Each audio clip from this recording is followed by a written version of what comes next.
शिव बाबा याद है ना। ओम शांति। सुनते हैं 27 सितंबर 75 के अव्यक्त बाप दादा के मधुर महावाक्य। आज की अव्यक्त वाणी का टाइटल है बेहद का वैरागी, त्यागी और सेवाधारी ही विश्व महाराजन। आज की मुरली में बाबा ने अंतिम स्टेज का गायन किया है। साथ साथ बाबा ने विश्व महाराजन आत्मा की क्या निशानी है और फिर बाबा ने विश्व महाराजन बनने के लिए कौन सी 3 स्टेजेज पार करनी पड़ती है। साथ साथ धर्मराजपुरी की सजाओं से कौन बच पाता है। तो सुनते हैं। बाबा ने आज बहुत अच्छा राज खोले। तो 27 सितंबर 75 की मुरली बेहद का वैरागी, त्यागी और सेवाधारी ही विश्व महाराजन। मनुष्य आत्माओं को लाइट और माइट देने वाले विश्व महाराजन की श्रेष्ठ प्रारब्ध प्राप्त कराने वाले, नज़र से निहाल करने वाले, धर्मराज की पुरी की सजाओं से बचने का पुरुषार्थ कराने वाले विश्व कल्याणी परमात्मा शिव बाबा बोले, रूह का रूहानी मिलन वाणी द्वारा होता है या वाणी से परे रूहानी मिलन होता है। अंतिम स्टेज वाणी से परे 1 सेकंड में रूहानी नज़र की झलक से होती है। यह जो गाया हुआ है कि झलक दिखा दो, वह नैनों द्वारा मस्तक मणि का गायन है। अंतिम समय नज़र से निहाल करने का ही गायन है। आप हरेक लाइट हाउस और माइट हाउस की स्थिति में होंगे तो एक स्थान पर स्थित होते हुए भी विश्व के चारों ओर अपनी लाइट और माइट देने का कर्तव्य करेंगे। इसमें भी विश्व महाराजन बनने वाले लाइट और माइट हाउस होंगे। ये बाबा ने एक निशानी बताई। हाँ, कि विश्व महाराजन कौन बनेंगे? जो लाइट और माइट हाउस होंगे। राजपद पाने वालों के संपर्क में आने वाले साहूकार व प्रजा लाइट हाउस नहीं होगी। जो प्रजा बनने वाले हैं ना, उनका क्वालिफिकेशन लाइट हाउस नहीं है, साहूकारों का भी नहीं है। किसका है? जो विश्व महाराजन बनने वाले, बल्कि लाइट स्वरूप होगी। लाइट और माइट हाउस दोनों में अंतर है।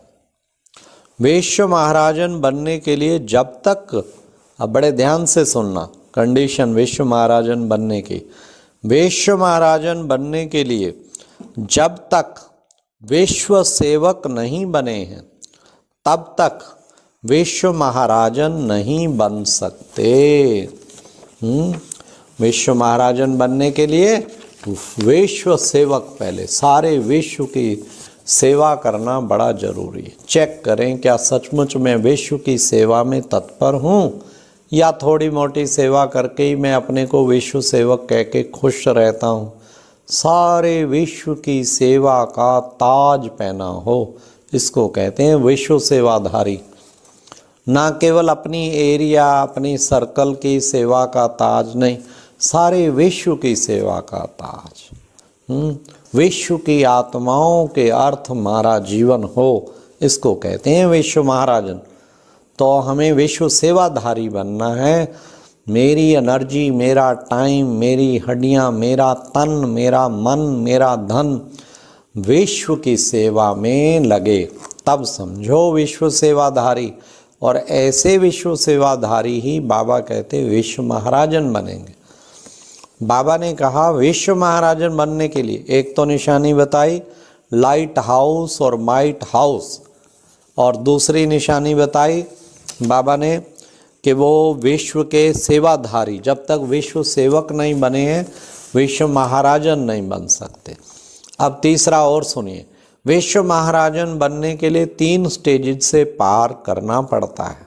अब वो सुनिए 3 स्टेजेज, वो 3 क्वालिफिकेशन ही है एक तरह से।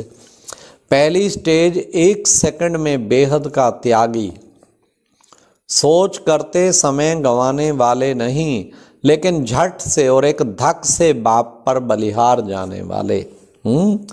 झटकू जिसे कहते हैं ना, झटकू वाली बलि कहते हैं स्वीकार होती है। तो झट से बाबा पे बलिहार चढ़ गए, बाबा का परिचय मिला और झट से। कहीं बाबा के बच्चे आते हैं, उनसे पूछते हैं, कोर्स करते करते जिसको पहले दिन ही निश्चय हो गया और सारे नियम अपना लिए, कोई मिलते हैं ऐसे भी, देखो झट को आए और झट कुर्बान हो गए, और कोई को तो 6 महीना भी लगा। तब बाबा ने कहा, सोच करते समय गंवाने वाले नहीं, लेकिन झट से और एक धक से बाप पर बलिहार जाने वाले, ये पहला। दूसरी बात, बेहद के निरंतर अथक सेवाधारी, थकेंगे नहीं, सेवा करते करते करते थकेंगे नहीं, हैं ही अथक सेवाधारी। बेहद के निरंतर, पहले तो निरंतर, फिर अथक सेवाधारी। तो ये हम देखें, एक है कुछ टाइम सेवा किया, फिर हमें रेस्ट चाहिए, फिर सेवा किया, फिर रेस्ट चाहिए। बाबा कहते करोगे रेस्ट, कर लेगी माया अरेस्ट। इसलिए कोशिश करें हम निरंतर अथक सेवाधारी बने। मनसा सेवा के लिए तो किसी को कोई रोक टोक नहीं, कोई बाउंड्री नहीं, जितना सेवा चाहें हम करें। तो निरंतर अथक सेवाधारी। और तीसरी बात सदैव बेहद के वैराग्यवर्ती वाले। तो कौन सी 3 बात बताई? बेहद के त्यागी, और बेहद के सेवाधारी, और फिर बेहद के वैरागी। वैराग, डिटैच, उठ गया दिल, अब लंगर उठ गया इस पुरानी दुनिया से, अब तो मेरा तो एक शिव बाबा, दूसरा ना कोई, नन बट वन। इन तीनों स्टेजेस से पार करने वाले ही विश्व महाराजन बन सकते हैं। तीनों स्टेजेस से पार करना है, बेहद के त्यागी, बेहद के सेवाधारी, बेहद के वैरागी। फिर बाबा ने कहा साथ ही अंत में लाइट हाउस और माइट हाउस भी बन सकते हैं। अपने आप को चेक करो कि तीनों स्टेजेज में से कौन सी स्टेज तक पहुंचे हैं। हाँ, कौन सी स्टेज तक भाई चेक करो, त्यागी तक पहुंचे हैं, या बेहद के सेवाधारी, या बेहद के वैरागी तक। तो तीनों स्टेजेज में कौन सी स्टेज तक पहुंचे हैं। स्वयं ही स्वयं का जज बनो।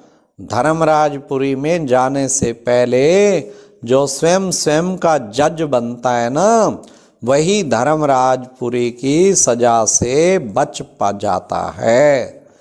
तो सुना बाबा ने कितना सुंदर बताया। हाँ, 5 बाबा ने जो 4 बातें खास बताई ना, एक लाइट हाउस, माइट हाउस विश्व महाराजन की निशानी, दूसरा बेहद का त्यागी, तीसरा बेहद के निरंतर अथक सेवाधारी, और चौथा फिर बेहद के वैरागी। तो ये 4 चीज़ें जिनमें होंगी तो बाबा ने कहा वो फिर विश्व महाराजन बन सकते हैं, और अपना आप ही जज बने, अपना जज खुद बने। ये बाबा ने स्वयं ही स्वयं का जज बनो। धर्मराजपुरी में जाने से पहले जो स्वयं का जज बनता है, वही धर्मराजपुरी की सजा से बच जाता है। मतलब जो गलतियां, मिस्टेक होती उन्हें जज करके उनको ख़त्म भस्म करना ही। बाप भी बच्चों को धर्मराजपुरी में नहीं देखना चाहते हैं। धर्मराजपुरी की सजा से बचने के लिए सहज उपाय जानते हो कौन सा है? अज्ञान काल में भी कहावत है कि सोच समझ कर काम करो। पहले सोचो फिर कर्म करो व बोलो। कहते हैं ना, थिंक बिफोर यू स्पीक। पहले तोलो फिर बोलो। तोलो का मतलब सोच लो, उसे वजन करके देख लो, कहीं पाप कर्म तो नहीं बन जाएगा। कहावत भी है ना, सोच समझ कर काम करो। पहले सोचो फिर करो, कर्म करो व बोलो। अगर सोच समझ कर कर्म करेंगे तो व्यर्थ कर्म की बजाय हर कर्म समर्थ होगा। कर्म के पहले सोच अर्थात संकल्प उत्पन्न होता है। यह संकल्प ही बीज है।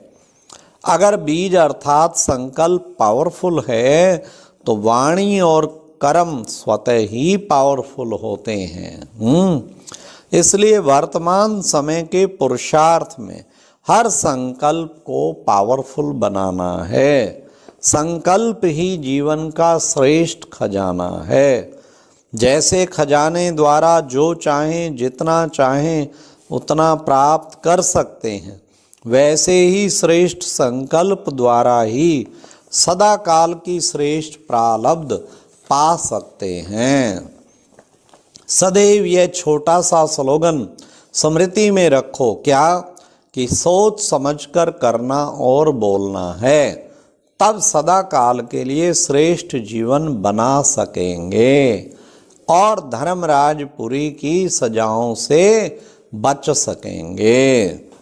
बाबा ने कहा छोटा सा स्लोगन स्मृति में रखो कि सोच समझकर बोलना और करना है, तो तब धर्मराजपुरी की सजाओं से बच सकेंगे। जैसे जज का कार्य क्या होता है, सोच समझकर जजमेंट देना। हर संकल्प में अपना जस्टिस बनो। इससे तो स्वर्ग में भी विश्व महाराजन का श्रेष्ठ पद प्राप्त कर सकेंगे। अपना जस्टिस खुद बनो। आज विशेष नए नए बच्चों से मिलने के लिए बाप दादा को भी पुरानी प्रकृति को अधीन करना पड़ा। बलिहारी नए बच्चों की जो बाप को भी आप समान बना देते हैं। बाप दादा भी ऐसे सिक्की लद्दे बच्चों को देखकर हर्षित होते हैं। हरेक की लगन का, स्नेह का और मिलन मनाने का आवाज बाप दादा के पास सदैव पहुंच रहा है।